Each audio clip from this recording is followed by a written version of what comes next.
Good morning बच्चों, आप सभी मुझे अच्छे से जानते हैं। मैं आपकी एसएसटी टीचर हूं और मैं आपको एसएसटी पढ़ाऊंगी। मेरा नाम प्रियंका है और अब हम हिस्ट्री का जो है लेसन नंबर 1 जो है स्टार्ट करते हैं। अब देखिए लेसन नंबर 1 जिसका नाम है the medieval period when where and how.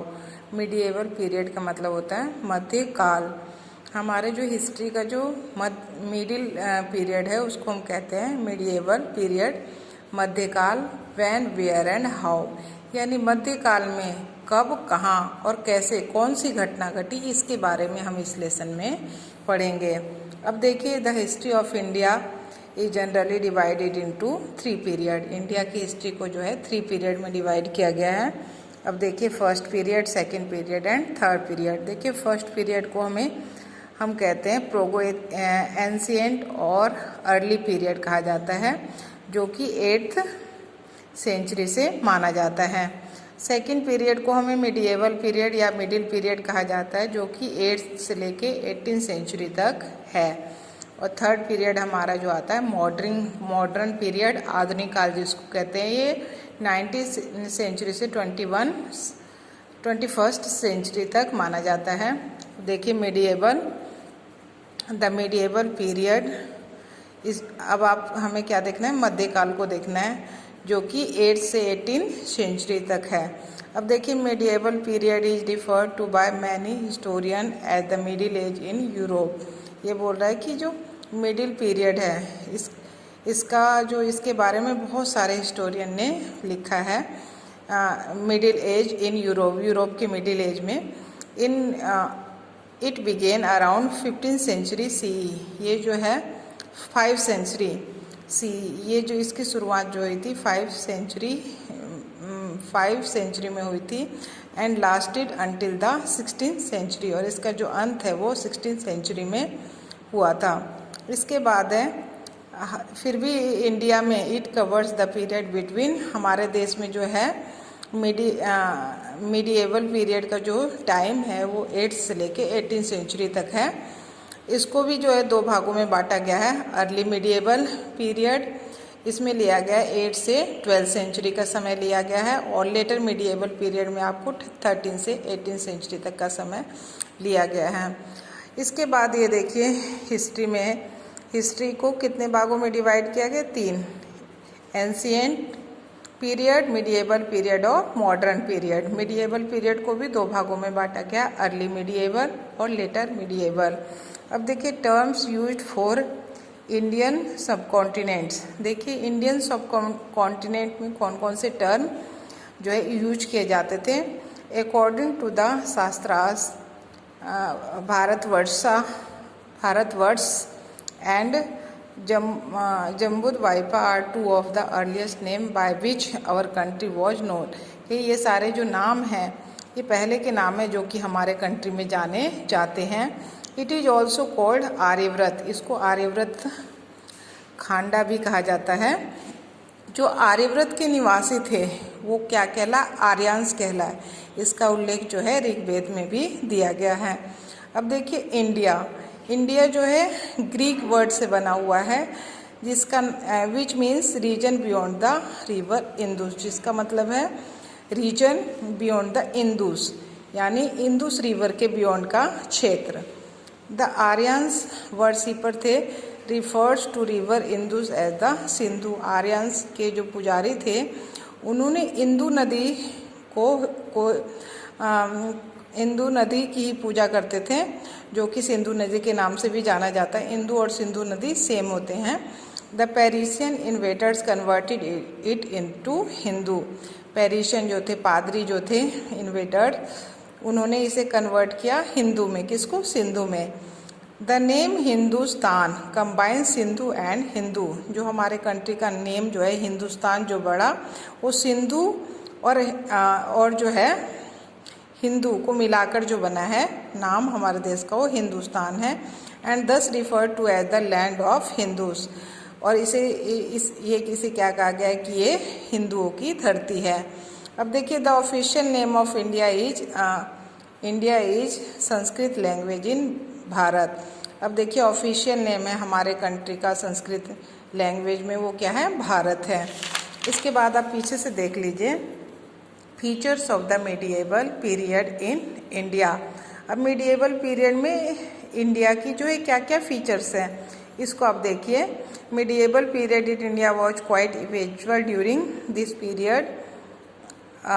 several changes took place in country socio cultural and political environment. ये बोल रहा है कि इस पीरियड में जो है बहुत सारे चेंजेस हुए हैं, जैसे कि सामाजिक, सांस्कृतिक और पॉलिटिकल राजनीतिक इन्वायरमेंट में काफ़ी चेंजेस हुए हैं, जिनको आप नीचे देखने को मिलेगा। The major feature of this period, इस पीरियड की क्या क्या विशेषताएं हैं मीडिएवल पीरियड की। राइज ऑफ फेडरलिज्म यानी सामंतवाद का जो है उदय।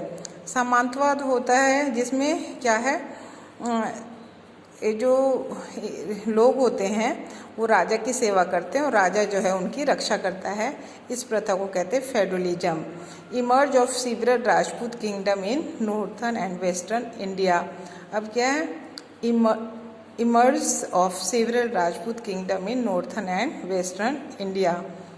इमर्ज किया गया, बहुत सारे राजपूत जो हैं, राजपूत के राजाओं जो हैं नॉर्थ और वेस्ट के, वो जो हैं एक साथ मिल गए हैं। Tripartite struggle between the Palas and Pratiharas and Rashtrakutas. ये देखिए त्रिपाठी जो है उसने क्या है स्ट्रगल किया इन तीनों के बीच में। Arrival of the Turks from the north west and establishment of the Delhi Sultanate. Arrival of the तुर्क का जो है आगमन हुआ नॉर्थ वेस्ट से, और इस्टेब्लिशमेंट यानी स्थापना हुई किसकी, दिल्ली सल्तनत की इस पीरियड में। स्प्रेड ऑफ द भक्ति एंड सूफी मूवमेंट। अब क्या हुआ, भक्ति और सूफी मूवमेंट का जो है फैल गया। इस्टेब्लिशमेंट ऑफ मुगल एम्पायर की जो है स्थापना हुई।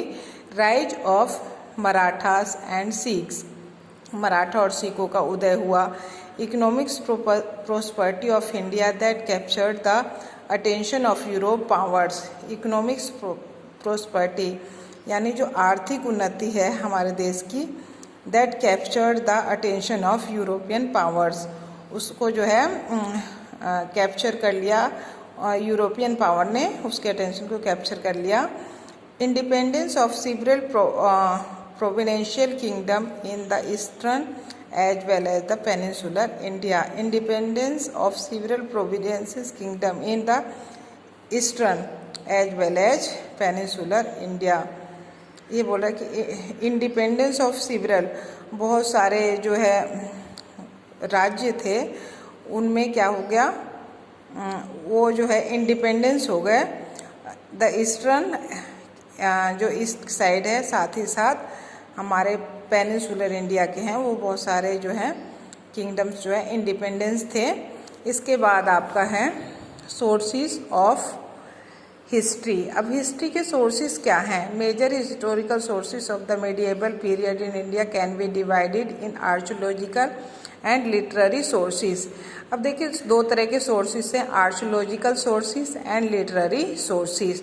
आर्कियोलॉजिकल सोर्सेस में वो आते हैं जो पहले जो लोग रहते थे उनके जो हैं अवशेष हैं, उनके टूल्स हैं क्वाइंस हैं, और जो भी चीज़ें उनकी जो है ज़मीन में दब गई हो खुदाई के दौरान जो मिलती हैं उनको कहते हैं आर्कियोलॉजिकल सोर्सेस। और लिटरेरी सोर्सेस है जो हाथों से लिखी चीज़ें थी उनके द्वारा, वो सारी चीज़ें जो है हमारी लिटरेरी सोर्सेस में आती हैं। अब देखिए literary sources report to the body of work written in a language or a different language during the period under study. देखो लिटरेरी सोर्सेस में क्या आते हैं, मनुष्य ने जो काम किया है हाथों से लिख के किसी एक भाषा में या अलग अलग भाषा में, उसने जो भी लिखा है वो हमारे लिटरेरी सोर्सेस में आते हैं। देखो इसमें क्या क्या आता है, दिस कवर्स वेरियस सब्जेक्ट, इसमें बहुत सारे सब्जेक्ट आते हैं जैसे रिलीजन, धर्म है, विज्ञान है, एस्ट्रोनॉमी है, खगोल विज्ञान है, ये ज्योग्राफी से रिलेटेड होता है, एंड मेडिसिन है। ये सारे जो हैं लिटरेरी सोर्सेस में आते हैं। इसके बाद आपका है आर्कियोलॉजिकल सोर्सेस, ये मैंने आपको बता दिया था। आर्कियोलॉजिकल सोर्सेस में क्या क्या इंक्लूड है, इंस्क्रिप्शन, इंस्क्रिप्शंस का मतलब होता है शिलालेख, जो किसी भी चीज़ पे खुरेच के लिखा जाता है उसको कहते हैं इंस्क्रिप्शन। कॉइन का मतलब सिक्के, इमारत, मूर्ति, किला और प्लेसेस, इन सब चीज़ों पे जो खुरेद के लिखे जाते थे वो हमारे इंस्क्रिप्शंस पे आते हैं। वो ये क्या करते हैं, they tell us about the art and architecture developed during this period. ये हमें बताते हैं कि उस समय में क्या क्या कला जो है डेवलप्ड हुई थी उस पीरियड में। Historical have gathered a lot of historical material of this period by this sources. ये बोले ये इन सारी सोर्सेज से जो हमारे हिस्टोरिकल हैं बहुत सारी इन्फॉर्मेशन इकट्ठे करते हैं इंस्क्रिप्शन से, यानी जो भी पत्थर किले की दीवारों पर, इमारतों पर और गुफाओं की दीवारों पर जो लिखे जाते थे उनसे, मॉन्यूमेंट से, पुरानी इमारतों से, सिक्कों से, इन सब चीज़ों से जो है बहुत सारी जो है इन्फॉर्मेशन जो है हिस्टोरियन जो है कलेक्ट करते हैं। और ये देखिए सम आर्कियोलॉजिकल सोर्सेज, देखिए ये आर्कियोलॉजिकल सोर्सेज है, ये सारे जो है मॉस्क है, पिलर्स है, टॉम्स है, फोर्ट्स है, प्लेसेस है, सिटीज है, ये सारे क्या है आर्कियोलॉजिकल सोर्सेज हैं। इसके बाद है क्रोनिकल। अब देखिए chronicle is a historical account, facts and event range in A chronicle order. ये मैं आपको नेक्स्ट वीडियो में यहाँ से पढ़ाऊँगी। Thank you.